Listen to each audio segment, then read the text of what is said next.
রাম নারায়ণ রাম, রাম নারায়ণ রাম, গুরু কৃপা হি কেবলম। সংসারে মায়ামোহের আকর্ষণ এত বেশি কেন? মায়াটা কি? মায়া হলো আকর্ষণ। আকর্ষণটা কেন হয়? আমাদের এই সৃষ্টিতে যাবতীয় যা কিছু গ্রহ, নক্ষত্র, সূর্য, পৃথিবী, সবার সঙ্গে সবার আকর্ষণ আছে। কারণ প্রত্যেকটি জিনিস জানার পথে বা বুঝার পথে আকর্ষণের পথে যুক্ত আছে। সন্তানের উপর যদি আকর্ষণ না থাকতো তবে সন্তান মানুষ হতো না। আকর্ষণ আছে বলেই এগিয়ে যাচ্ছে। এই আকর্ষণের ভিন্ন নাম দিয়েছে, কোনোটি মায়া, কোনোটি প্রেম, কোনোটি ভালোবাসা, কোনোটি যোগাযোগ। ভিন্ন ভিন্ন নামে এই আকর্ষণটি আছে বলেই সত্যিকারের সুর খুঁজে পাওয়া যায়। স্বামী, স্ত্রী, ছেলে, মেয়ে, এই যে সংসারে আকর্ষণ, এটা না থাকলে সংসার ছন্নছাড়া হয়ে যেত। এই যে ভগবানকে ডেকে ডেকে কাঁদছে, মায়ার সৃষ্টি করছে। সেই মায়াটা কি? আমাদের ভিতরে যে মায়ার উদ্ভব হচ্ছে, এটা হচ্ছে একটি অঙ্গ। এই মায়া অঙ্গাঙ্গিভাবে সবার সঙ্গে যুক্ত হয়ে রয়েছে। পৃথিবী সূর্য মায়ার আকর্ষণে যুক্ত হয়ে রয়েছে, বাতাসে জলে মায়ার বন্ধনে আবদ্ধ হয়ে রয়েছে, আকাশে মেঘে মায়ার বন্ধন, চাঁদে পৃথিবীতে মায়ার বন্ধন, গাছে মাটিতে মায়ার বন্ধন, জলে স্থলে খাদ্যে সবাই সবার সঙ্গে মায়ার আকর্ষণে যুক্ত। সংসার সমাজ সবটাই মায়ায় আবদ্ধ। মায়া কখনো ত্যাগ করা যায় না, মায়া ত্যাগ করার প্রয়োজনও হয় না। কারণ হচ্ছে আমরা সবাই সেই মায়ার আকর্ষণের সিঁড়ি দিয়ে আকর্ষণের সঙ্গে যুক্ত হয়ে আকর্ষণকে উপলব্ধি করছি, আকর্ষণকে বুঝতে পারছি।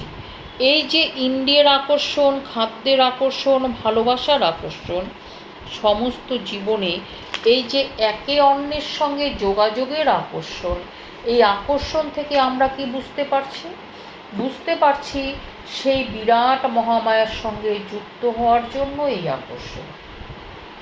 সেই মহামায়ার সঙ্গে যুক্ত হওয়ার জন্য যা করণীয়, সেইভাবে আমরা এখান থেকে তৈরি হয়ে যাচ্ছি।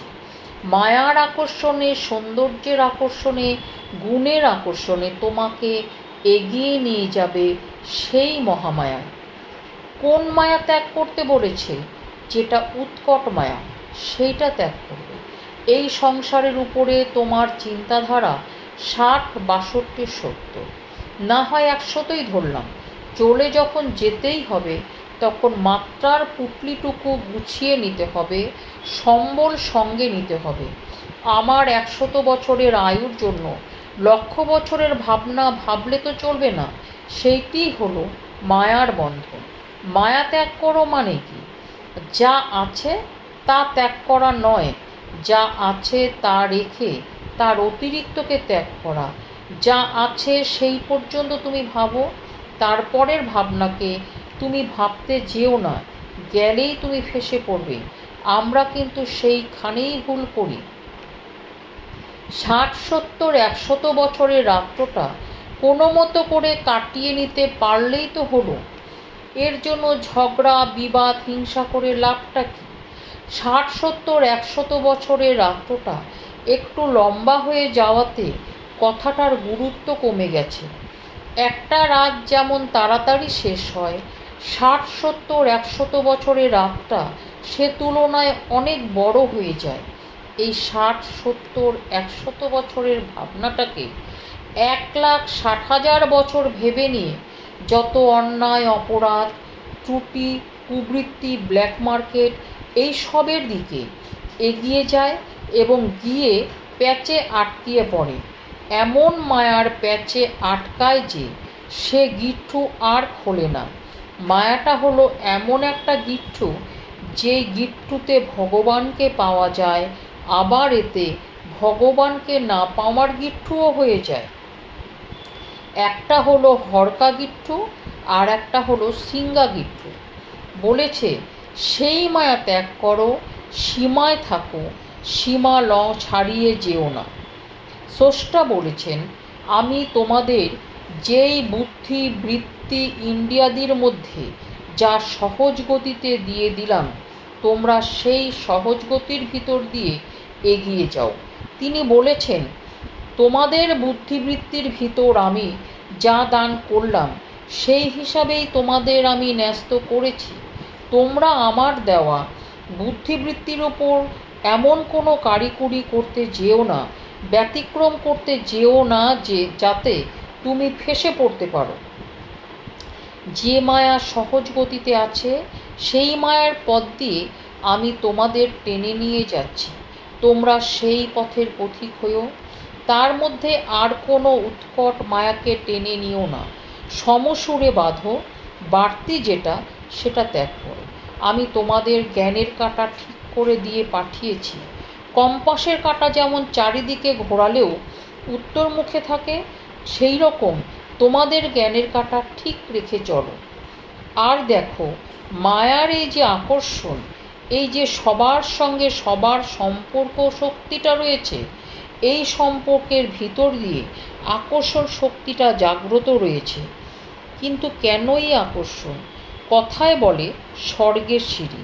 স্বর্গের সিঁড়ি তো আর এমনি দড়ি ফেলে পড়বে না।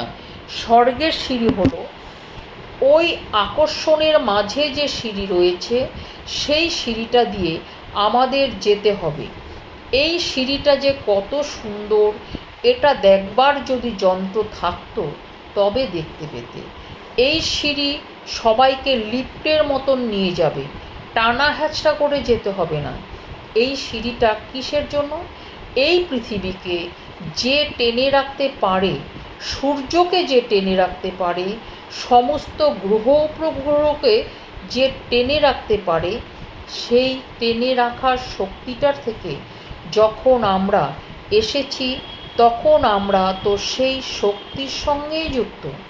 তাই আমরা সেই আকর্ষণের মাঝ দিয়ে সেই শক্তিতেই যাব, সেইভাবেই মিশব। কীভাবে মিশব জানো?